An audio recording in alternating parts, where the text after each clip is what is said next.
O roteiro do nosso trajeto em Inimutável 50 anos depois vai ser o seguinte: nós vamos começar lá embaixo na fábrica, no pátio da fábrica, que é onde estava localizada a indústria, a Companhia Cedro Cachoeira, que foi onde começou a nossa cidade. Eu vou mostrar para você a escola onde eu estudei, vou mostrar a matriz e fazer alguns comentários com relação à situação da matriz agora. Eu vou mostrar para você o cinema, que hoje não é mais o cinema. Vou mostrar para você o clube da cidade. Vou mostrar para você também um pedaço da Estrada Real. E em último ponto eu vou mostrar para você o campão, ou seja, o campo de futebol que foi abandonado e vendido. A nossa cidade hoje ela tem aproximadamente 11, 12 mil habitantes, e quando eu saí daqui não tinha censo, ou melhor, tinha censo, mas ninguém sabia, era no regime militar. Então eu imagino que a cidade tivesse talvez uns 7 mil habitantes, eu não sei. Ela é caminho de quem vai para Diamantina. Quem vai para Diamantina é obrigado a passar aqui, e por causa disso ela está na rota da Estrada Real. Eu vou mostrar para vocês um pedacinho da Estrada Real. Mas o objetivo desse documentário é mostrar para as pessoas o que era a minha cidade há 50 anos atrás. E estou fazendo isso mais para mim, como uma memória. Então vamos lá? Aqui, pessoal. Então nós iniciamos a nossa jornada inimutável 50 anos depois, na casa que é, sem dúvida, a mais antiga da cidade, construída desde o início da fundação da Companhia Cedro Cachoeira, né, CCC, que foi feita para abrigar os gerentes da empresa.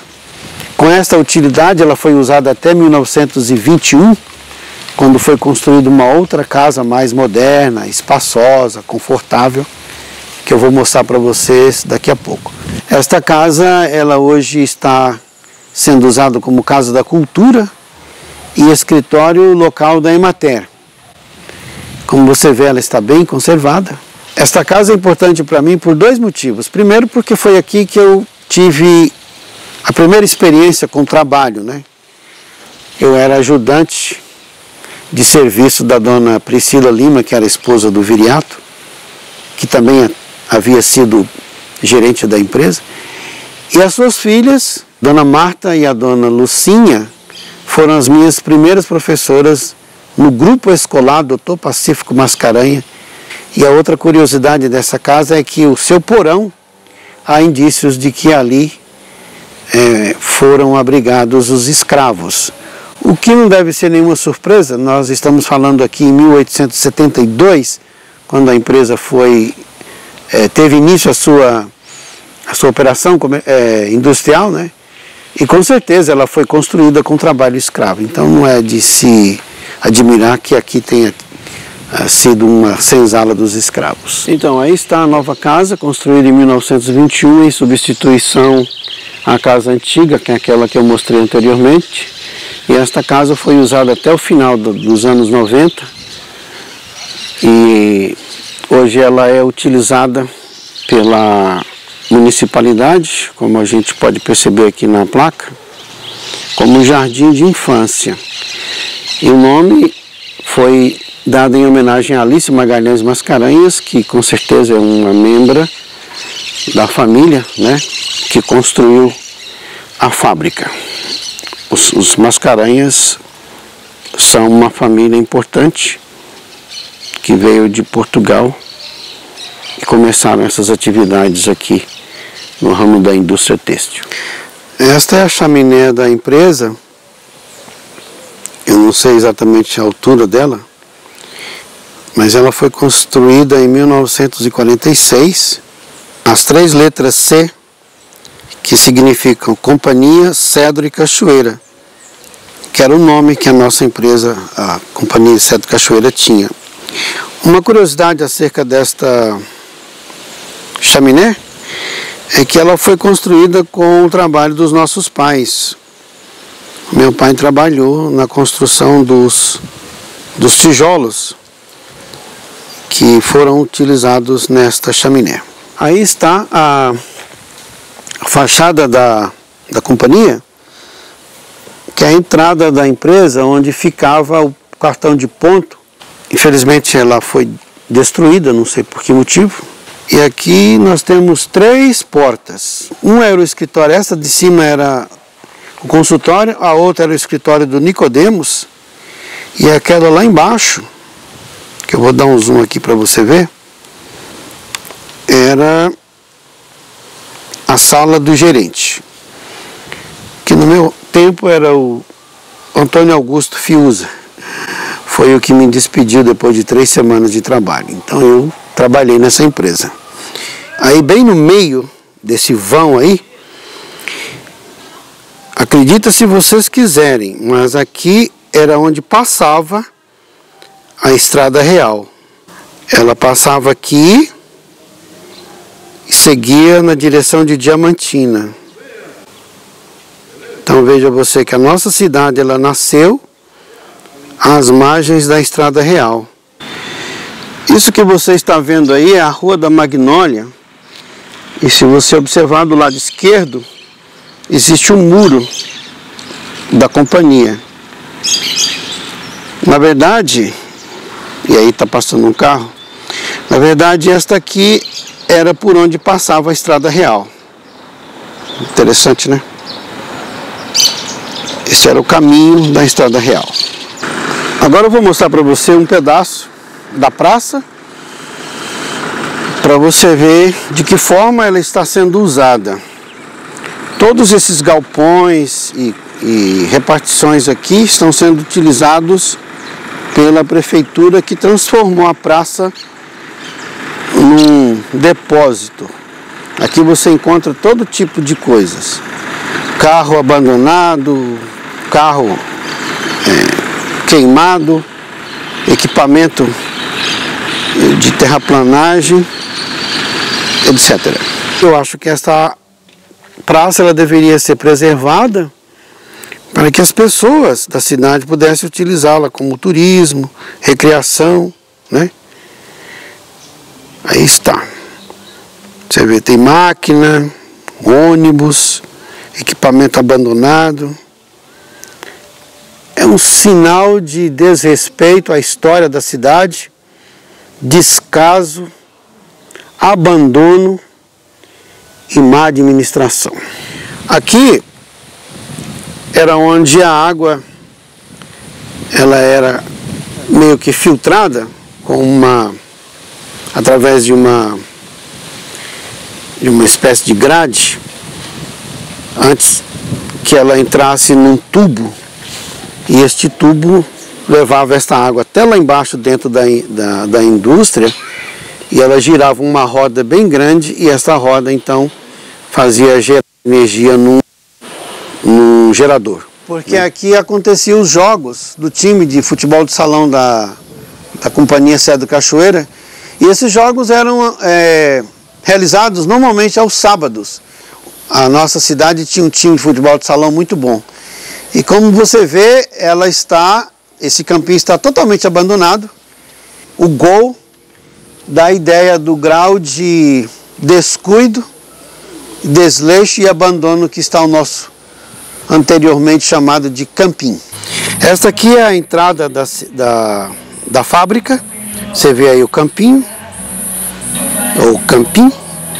Aqui é a estrada de cascalho, que era uma estrada bem parecida com as outras que estavam, né?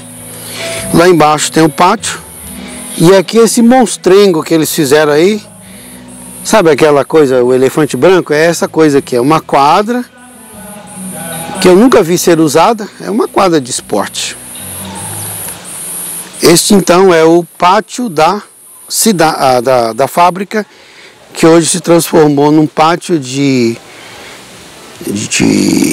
estacionamento da prefeitura. Bom, pessoal, este é o Grupo Escolar Dr. Pacífico Mascarenhas, que hoje recebe o nome de Ruth de Figueiredo Barata. E foi aqui onde eu estudei da 1ª à 4ª série, que naquele tempo chamava Grupo Escolar, 1º, 2º, 3º e 4º ano.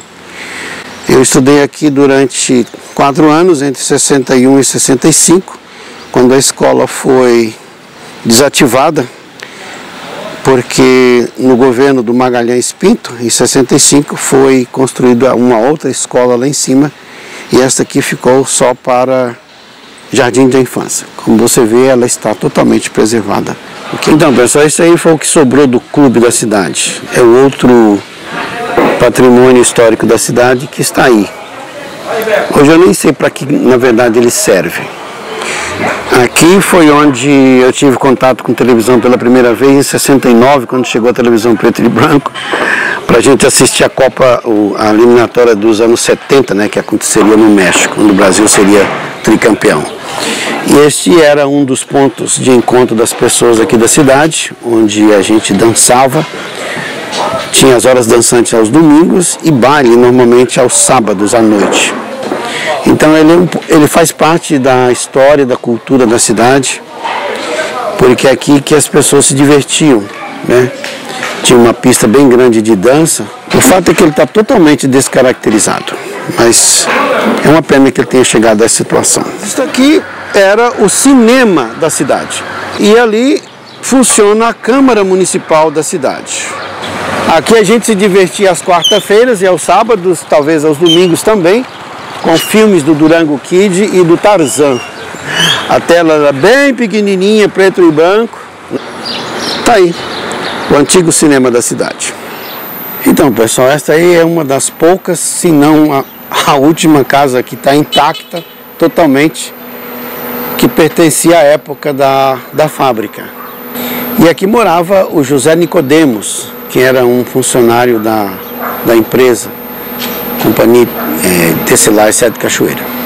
É uma das casas mais antigas, se não for a mais antiga, juntamente com aquela onde morava o gerente. Bom, pessoal, aí está a matriz de Santo Antônio, que é o padroeiro da cidade. Aqui a igreja ela era sozinha com a casa paroquial no fundo, só. Não tinha mais nada. Eu vou mostrar algumas coisas para vocês. Quando eu era criança, só existia a casa paroquial. Se você observar, toda esta construção, ou estas construções, foram acrescentadas ao longo dos anos. Sinceramente, eu nem sei o que tem aqui. Eu sei que essa porta que está aberta aí é a casa pastoral ou escritório pastoral, uma coisa assim. Tudo isso aqui foi acrescentado ao longo dos anos. A igreja, que era pequena, hoje passou a ser um complexo. E o que significa isso? Significa que a igreja ela simplesmente foi apossando daquilo que é uma propriedade exclusiva do povo. Aí agora você vai perguntar, mas por que ela fez isso? Porque a igreja é avarenta por terra, ela sempre foi ao longo dos séculos. E pela conivência do poder público e das autoridades municipais. Porque se a prefeitura não deixar, eles não podem construir. Aqui está uma parte da igreja. E aqui você percebe uma construção onde funciona uma casa lotérica. E este vão aqui é a rodoviária. Lá atrás, o Banco Bradesco funcionou até um tempo atrás. Eu não sei se ainda ele está em funcionamento, provavelmente não. Eu sei que eu paguei uma vez um rapaz que faz georreferenciamento para calcular para mim quanto de espaço a igreja ocupou dessa praça. E ele chegou à conclusão de 40%. Se você acrescentar mais isso aqui, chega quase 50% do espaço público tomado pela iniciativa privada. Ou seja, aquilo que deveria ser do povo, hoje é usado pela iniciativa privada, uma vez que a Caixa Econômica, a rodoviária e a igreja são instituições privadas. O processo de possessão, né, continua. Eu não sei o que eles fazem aqui, provavelmente as barraquinhas, leilões. Lá atrás tem parece que é usado com fim social, mas está sempre fechado, ó. Quem deveria tomar providência? Poder público, né? A prefeitura não poderia deixar, ué, né? Então, se, por exemplo, a Igreja Batista quiser chegar aqui e usar um pedaço, ela pode, ué.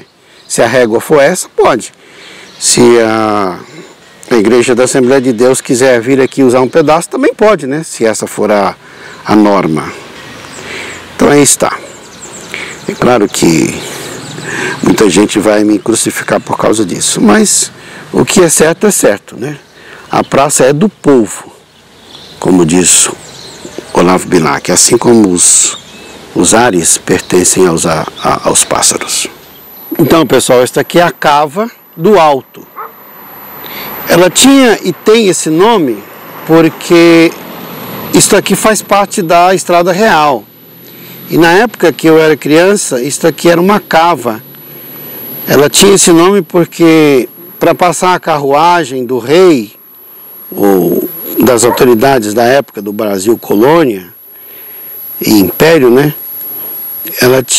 Eles tinham que fazer uma cava na montanha e ela só tinha condição de deixar passar, ela só conseguia passar uma carruagem, que é um pouco mais largo do que um carro do tipo Gol.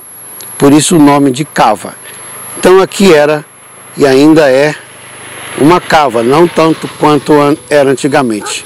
Mas o mais importante, isso aqui era parte da Estrada Real. Chegamos ao ponto final da nossa Inimutável 50 anos depois. E eu não poderia deixar de fora o campão, que é o campo de futebol que nós usamos durante tanto tempo.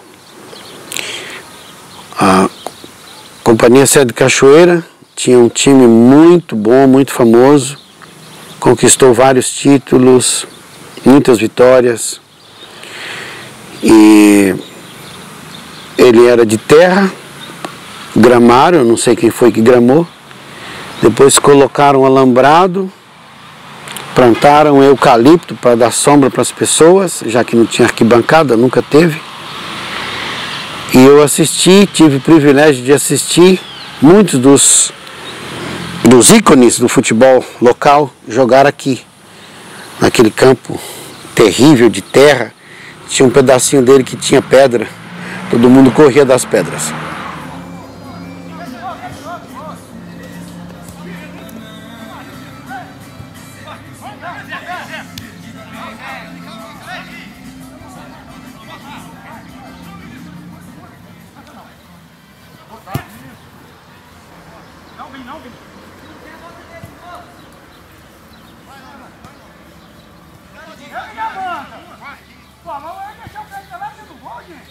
E hoje ele está assim, abandonado, foi adquirido por um empresário que só visa o capital naturalmente, né? Por isso ele é empresário, que não tem nenhum vínculo com a cidade, nenhum vínculo emocional, histórico, cultural com a cidade, e vai transformar isso aqui num complexo imobiliário, né? Vender os lotes e tal. Quando a empresa daqui, a Companhia Sede Cachoeira, saiu, ela levou consigo os equipamentos, e este campo eles ofereceram para a prefeitura comprar por 1,5 milhão, e como sempre, como você já pode imaginar, a prefeitura não tinha o dinheiro, né? É interessante que a prefeitura nunca tem dinheiro para cultura, né? Cultura, lazer, turismo, essa coisa, a prefeitura nunca tem dinheiro. Não é só aqui não, tá? Isso é uma doença, uma epidemia nacional. E o fato foi que a empresa Companhia Sede Cachoeira vendeu isso para um empresário daqui da região, e ele vai transformar isso num projeto imobiliário, transformando em lotes e tal. Então aí está o que bem poderia ser um bem decretado de utilidade pública, com valor cultural e social, histórico, transformado nisso aí. É uma pena. Por que as pessoas não se levantaram para defender esse patrimônio? Não sei. Mas é que no Brasil a gente vive uma crise de covardia. Eu não vou colocar o meu na reta, eu não vou me queimar. É o que nós estamos exatamente vivendo nesse momento, todo mundo com medo de falar, né? Viramos um país de covardes. E o que aconteceu com esse campo aqui foi exatamente isso. O povo da cidade, a liderança política se acovardou e deixou a empresa vender o terreno que já por lei deveria ser da comunidade. É uma vergonha o que aconteceu aqui, sinceramente. A verdade foi que faltou pulso forte dos mais antigos e da liderança política da cidade que permitiu que isso acontecesse, lamentavelmente.